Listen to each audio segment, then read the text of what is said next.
언젠가 참 마음에 와닿는 한 이야기를 읽은 적이 있습니다. 사람의 감정은 전염이 된다는 것입니다. 학교에서 돌아온 아이와 함께 식사를 나누면서 오늘은 무슨 재미있는 일이 있었니? 친구들하고는 사이좋게 잘 지냈니? 라고 물어보면 아이들은 학교에서 있었던 재미나는 일들, 그리고 친구들과 사이좋게 재미있게 지냈던 그 일들을 이야기합니다. 그리고 부모들은 아이의 행복한 이야기를 듣고서 또 덩달아 행복해집니다. 그런데 반대로 직장에서 있었던 힘들었던 일들, 그리고 싫어하는 사람들에 대한 험담을 나누게 되면 순식간에 행복했던 기억들은 사라지고 가족들의 마음 가운데는 불평과 짜증이 자리 잡게 됩니다.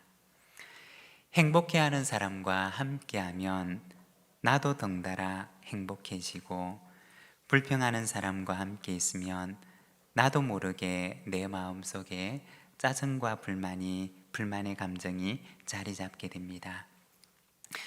한 사람의 감정은 그 사람에게만 머물러 있지 않고, 한 사람의 감정이 두 사람에게, 또 두 사람의 감정이 네 사람에게, 여덟 사람에게, 여러 사람들에게 순식간에 전염되어집니다.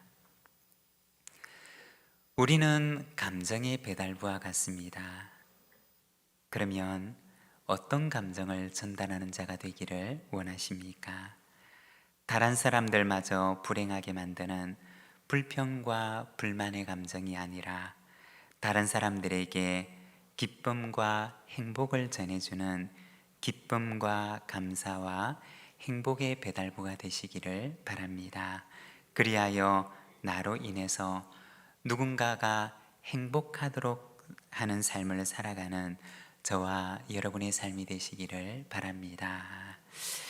오늘은 우리가 창세기 45장 말씀을 함께 읽었는데, 동행, 고통에서 섭리로 라는 제목을 가지고 우리가 이 말씀을 함께 나누고자 합니다. 오늘 우리가 읽었던 말씀에 보면 요셉이 형들을 만나는 장면을 보여주고 있습니다. 형제들을 만나고 나서 그동안 지나왔던 일들에 대한 감정이 북받쳐서 울고 통곡하는 요셉의 모습을 보여주고 있습니다. 요셉은 어떤 인생을 살았던 사람일까요? 요셉의 인생을 돌아보면 요셉의 인생에 아주 중요한 키워드를 하나 꼽으라고 한다면 바로 결핍이라고 하는 단어를 꼽을 수가 있을 것입니다. 가장 필요했던 순간에 가장 큰 결핍과 상실감 속에서 살아야 했던 사람이 바로 이 요셉이었던 것입니다. 그의 인생의 첫 번째 결핍이었고, 가장 큰 결핍은 바로 어머니에 대한 결핍이었습니다. 아마도 그는 10대 시절에 어머니를 잃어버려야만 했을 것입니다. 어머니 라헬은 동생 베냐민을 낳다가 산고로 인해서 세상을 떠나게 됩니다. 창세기 35장 16절에서 18절까지 말씀을 보게 되면 그들이 베델에서 길을 떠나 에브라스에 이르기까지 얼마간 거리를 둔 곳에서 라헬이 해산하게 되어 심히 고생하여 그가 난산할 즈음에 산파가 그에게 이르되 두려워하지 말라, 지금 내가 또 등남하느니라 하매, 그가 죽게 되어 그의 혼이 떠나려 할 때 아들의 이름을 베논이라 불렀으나 그의 아버지는 그를 베냐민이라 불렀더라.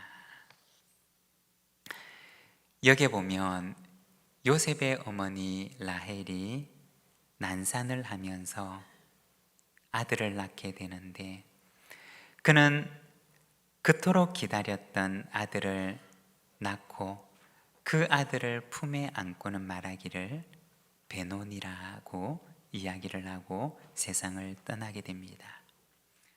이 베노니라고 하는 이름의 뜻은 슬픔의 아들이라는 뜻입니다.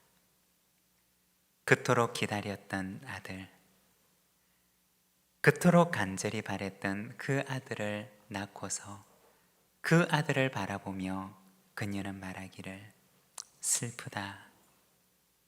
너는 슬픔의 아들이로구나 라고 말하며 세상을 떠납니다. 무엇이 그녀를 그토록 슬프게 만들었던 것일까요? 무엇 때문에 그녀는 그토록 슬펐던 것일까요? 다른 이유들도 많이 있겠지만 그러나 그 가운데 중요한 이유 중에 하나는 어린 아들 요셉을 두고 떠나야만 하는 어머니의 슬픔의 고백이 그 마지막 고백 가운데 담겨 있었을 것입니다. 요셉의 가장 큰 결핍은 가장 필요했던 순간에 그의 곁을 떠나버렸던 어머니에 대한 결핍이었을 것입니다. 그리고 요셉의 결핍은 용납에 대한 결핍이었습니다. 요셉의 어린 시절을 보게 되면 요셉은 늘 형들과 갈등 관계 속에서 지내게 됩니다. 요셉은 형들의 잘못을 아버지에게 고자질하고 그리고 형들은 이러한 요셉이 늘 못마땅했습니다. 요셉도 형들을 용납하지 못했고 그리고 형들도 요셉을 포용하거나 용납하고 싶은 마음이 전혀 없었습니다. 그래서 요셉과 형들과의 관계는 늘 갈등하고 감시하고 미워하고 시기하는 관계였던 것입니다. 여러분, 요셉의 가정은 행복했을까요? 그렇지 않았을 것입니다. 아마도 요셉이 자신의 어린 시절을 돌아보게 된다면 그렇게 행복하지 않았던 기억만이 남아 있었을 것입니다. 그러면 요셉이 그 가정을 떠나고 난 뒤에는 어떻게 되었을까요? 형들을 떠나고 난 뒤에 형들이 없으니 그는 행복한 인생을 살았을까요? 우리가 요셉의 인생을 보게 되면 그가 가정을 떠나고 난 뒤에 종으로 팔려서 애굽으로 가게 되는데 보디발의 집에 있었던 요셉을 보게 되면 그토록 믿고 충성했던 주인집 가정에서 그는 배신을 당하고 누명을 쓴 채 감옥에 갇히는 신세가 됩니다. 또 감옥에서는 어떠하였느냐? 이 감옥만 나가면 절대로 잊지 않고 도와주겠다고 했던 사람들은 그를 외면하고 그를 잊어버립니다. 이것이 바로 지난날 요셉이 걸어왔던 그리고 요셉이 살아왔던 그의 인생이었습니다. 결핍이 있었고 고통이 있었고 배신과 상처로 가득해서 외로운 인생을 살았던 것이 바로 요셉의 삶이었습니다. 그러면 이처럼 결핍과 고통으로 가득 찬 요셉의 인생을 하나님께서는 어떻게 인도하고 계셨던 것일까요? 어쩌면 요셉에게는 하나님의 결핍처럼 여겨지지는 않았을까요?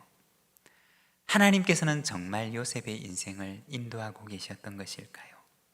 하나님께서는 어떻게 요셉의 인생을 인도하고 계셨던 것일까요? 어쩌면 이 요셉의 이야기는 오늘 우리 모두의 이야기일는지도 모릅니다.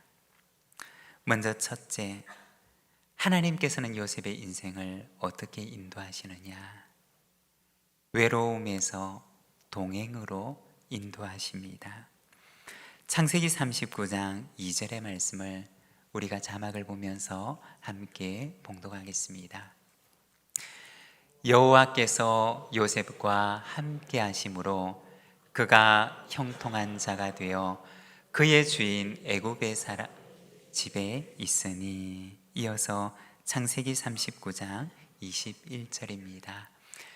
여호와께서 요셉과 함께 하시고 그에게 인자를 더하사 간수장에게 은혜를 받게 하시매.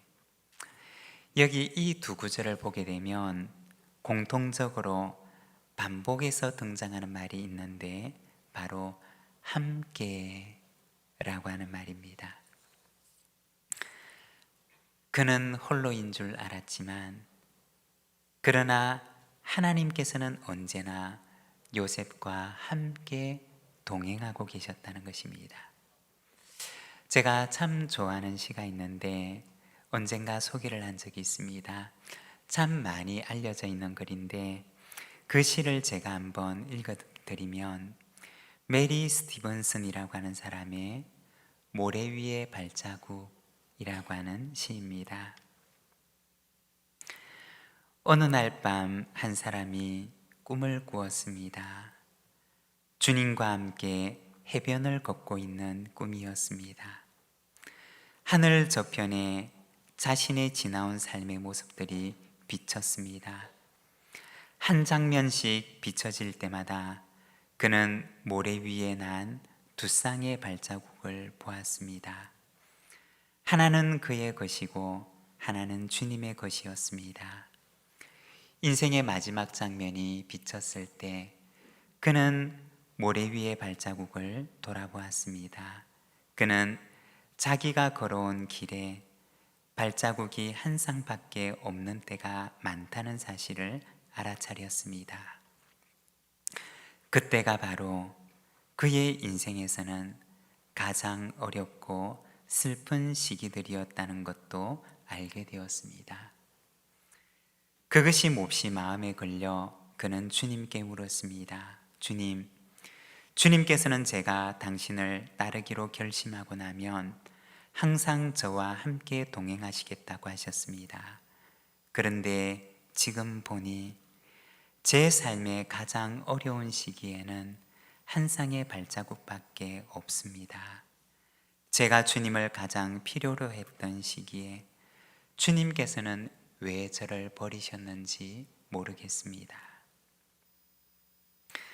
주님께서 대답해 주셨습니다. 나의 소중하고 사랑스러운 아들아, 나는 너를 사랑하기 때문에 결단코 너를 버리지 않는단다. 너의 시련과 고난의 때에 한 쌍의 발자국만 보이는 것은 내가 너를 업고 간 때이기 때문이란다. 메리 스티븐슨이라고 하는 사람의 모래 위의 발자국이라고 하는 시입니다. 어쩌면 요셉은 자신이 걸어왔던 지나온 인생을 돌아보면서 참 외롭다는 생각을 했을 수도 있을 것입니다. 어쩌면 자신이 걸어왔던 그 인생의 길은 언제나 혼자 걸어왔던 길처럼 여겨질 수가 있었을 것입니다. 그런데 정말 그랬던 것일까요?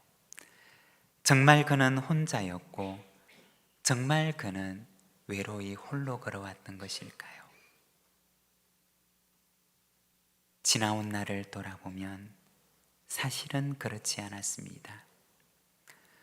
모래 위에 나 있는 발자국처럼 그가 홀로 걸어왔다고 생각해왔던 그의 인생의 길에는 언제나 주님께서 그와 함께 걸어오고 계셨습니다. 그는 언제 자기가 혼자가 아니라는 사실을 알게 되었을까요?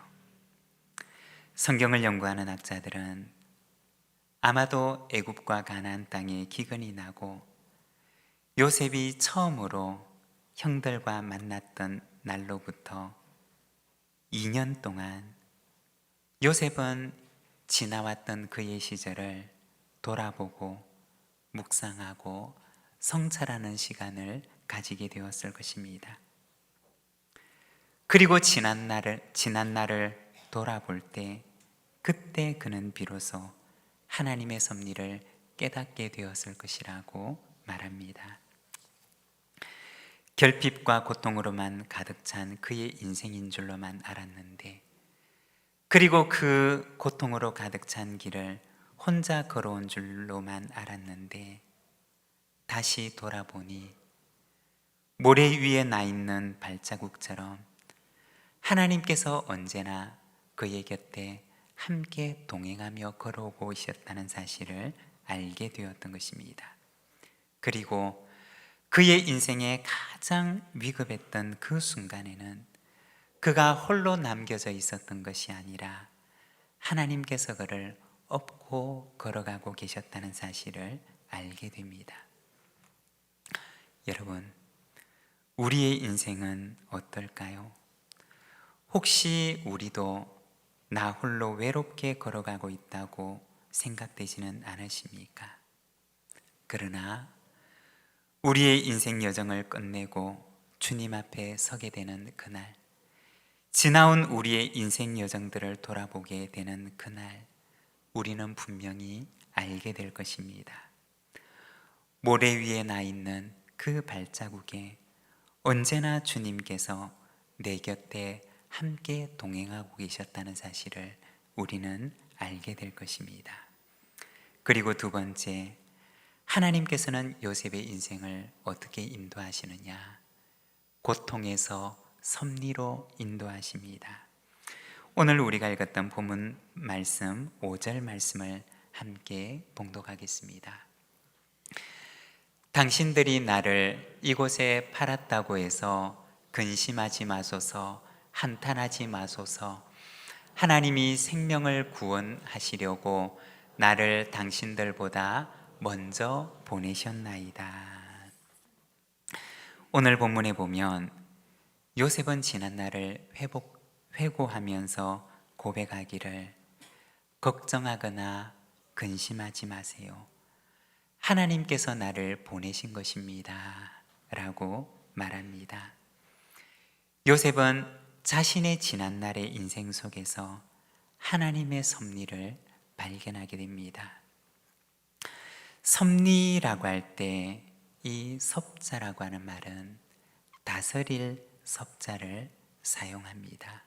즉, 하나님께서 내 인생을 다스리시고 하나님께서 내 인생을 인도하시며 하나님께서 나의 인생을 경영해 가십니다. 라고 하는 신앙의 고백을 말하는 것입니다.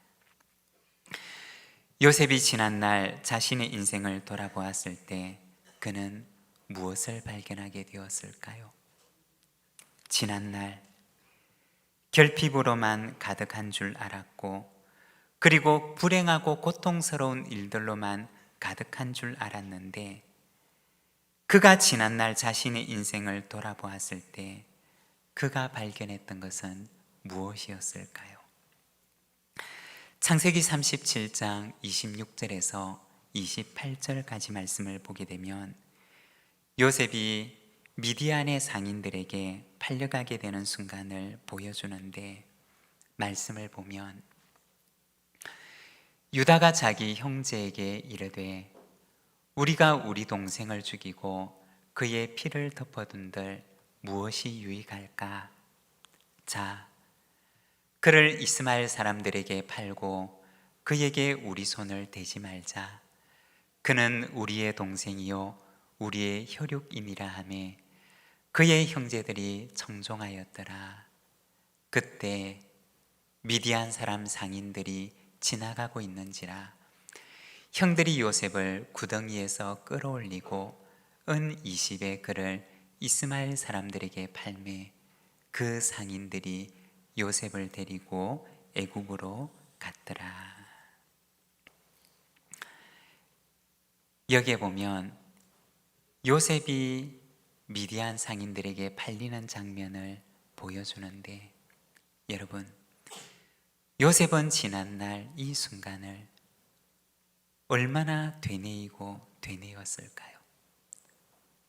요셉은 이 순간을 얼마나 가슴 저미도록 그의 깊은 마음속에 상처로 가지고 있었을까요? 그 지난날 그 순간을 마치 지우개가 있다면 얼마나 그 순간을 자기의 인생 가운데서 지우고 싶었을까요? 그날 그 순간 요셉은 처절하게 여겼을 것입니다. 그가 홀로라고, 내가 이 구덩이에 혼자 남겨져 있다고 그는 생각을 했을 것입니다. 그런데 돌아보면 그 구덩이 밖에서는 어떤 일들이 일어나고 있었느냐? 먼저 유다의 중재가 일어나고 있었습니다. 28절에 보면 그때 미디안 사람 상인들이 지나가고 있는지라. 구덩이 밖에서는 먼저 유다의 중재가 일어나고 있었고, 그리고 마치 준비나 하고 있었던 것처럼 미디안의 상인들은 바로 그때 그곳을 지나가고 있었습니다. 우연과 같은 필연이 그 시간 그곳에서 일어나고 있었던 것입니다. 만일에 유다가 중재를 하지 않았더라면, 만일에 그때 미디안의 상인들이 그곳을 지나가지 않았더라면 요셉의 인생은 어떻게 되었을까요?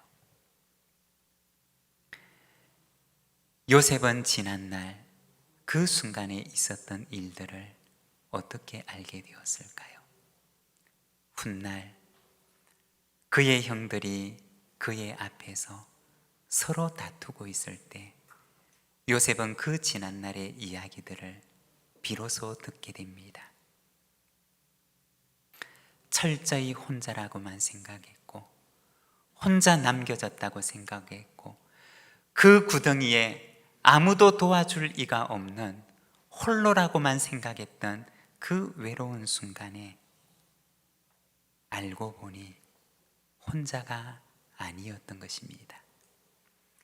하나님의 섭리의 손길이 그를 향하여 그 손을 내밀고 계셨고, 하나님께서 구덩이에 빠져 있는 그와 함께 계셨으며, 하나님께서는 그를 눈동자처럼 지키고 보호하고 계셨던 것입니다.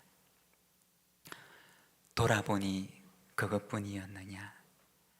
그가 보디발의 집에 있을 때에도, 왕의 죄수를 가두는 감옥에 있을 때에도 하나님께서 그와 함께하고 계셨다는 사실을 요셉은 비로소 깨닫게 되었던 것입니다. 이와 같은 순간을 섭리적 사건이라고 이야기를 합니다. 섭리적 사건이라고 하는 것은 하나님께서 우리의 인생에 개입하신 순간을 가리키는 말입니다. 성경을 보면 하나님께서는 세상을 만드시고 나서 그냥 팽개쳐 두시고 아무런 개입도 하지 아니하시며 가만히 방관만 하고 계시는 분이 아니심을 말씀하십니다. 하나님께서는 세상의 역사에 참여하시고, 그리고 하나님께서는 우리의 인생에 개입하십니다. 이것을 가리켜서 섭리적 사건이라고 이야기를 합니다. 여러분, 지나온 우리의 인생길을 한번 돌아보시기를 바랍니다. 하나님의 섭리적인 손길이 내 인생에 개입한 때가 있지는 않으십니까? 만일에 하나님의 섭리적인 손길이 아니었더라면 오늘 이 시간 내가 이 자리에 있을 수가 없었던 절체절명의 순간이 내 인생에 있지는 않으셨습니까? 요셉은 돌아보니 하나님의 공백으로만 여겨졌던 자신의 인생이 하나님의 공백이 아니라 하나님의 섭리적 손길로 가득했다는 사실을 그는 비로소 깨닫게 됩니다. 한순간도 하나님께서는 그의 곁을 떠난 적이 없으셨고, 그의 인생에 하나님의 손길이 가장 필요했던 그 순간에는 언제나 하나님께서 그와 함께하고 계셨다는 사실을 그는 비로소 깨닫게 되었던 것입니다. 돌아보니 그의 인생은 결핍의 인생이 아니라 하나님의 사랑과 은혜로 충만했던 사랑의 섭리적인 인생이었던 것입니다. 사랑하는 여러분, 우리의 인생도 때로는 결핍으로 가득 찬 인생인 것처럼 여겨질 때가 있을 수 있습니다. 그러나 알고 보면 하나님의 사랑과 은혜의 손길이 오늘도 우리와 함께하고 계시며 우리의 인생은 그 섭리적인 손길로 가득한 인생인 줄로 믿습니다.